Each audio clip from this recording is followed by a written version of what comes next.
আসসালামু আলাইকুম। আশা করি সকলে ভালো আছেন। আজকে আপনাদের সাথে শেয়ার করব ক্যালিগ্রাফি কোথায়, কখন, কিভাবে এবং কার কাছে শিখেছি সেই বিষয়টি।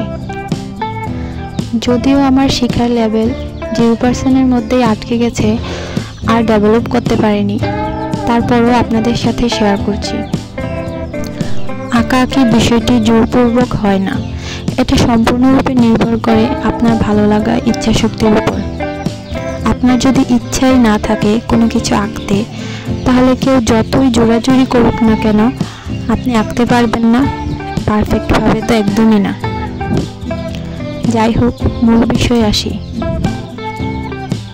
ফেসবুক স্ক্রল করতে করতে ওসামা ক্যালিগ্রাফি নামে একটি পেজ দেখলাম, যেটা দেখে প্রথমবার আমার ক্যালিগ্রাফির প্রতি আগ্রহ তৈরি হয়েছিল। তার প্রত্যেকটা ক্যালিগ্রাফি অঙ্কন, স্পেশালি তার ব্যাকগ্রাউন্ডের যে কালারিং কৌশল, সব মিলিয়ে চোখ আটকে থাকার মতো। ভীষণ ভালো লেগেছিল এবং খুবই ইচ্ছে হচ্ছিল এগুলো শেখার জন্য। তারপর তাকে টেক্সট করে তার ক্যালিগ্রাফিগুলো ট্রাই করার পারমিশনও নিয়ে নিলাম। তারপর কি হলো গেস করো তো?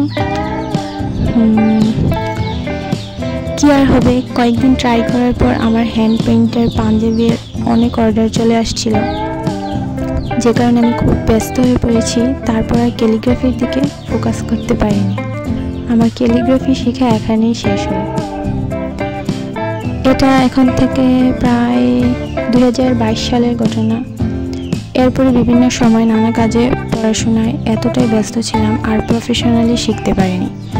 এখন টুকটাক আঁকতে পারি, তবে একদম প্রফেশনালভাবে পারি না। মোরাল অফ দ্য স্টোরি, যে কোনো কিছু শেখার জন্য অবশ্যই ধৈর্য, লেগে থাকা এবং প্রচুর অধ্যবসায়ের প্রয়োজন।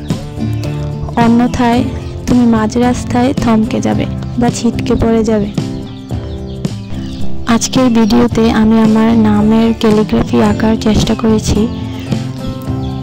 প্রথমে আমি এখানে পেন্সিল দিয়ে স্কেচ করে নিয়েছি, তারপর এসটি অ্যাক্রিলিক মার্কার দিয়ে কালার করে নিয়েছি।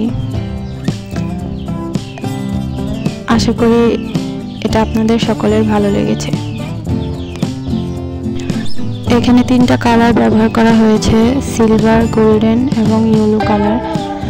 রোদের আলোর জন্য বিভিন্ন সময় বিভিন্ন জায়গা ঝাপসা হয়ে গিয়েছে, তার জন্য দুঃখিত।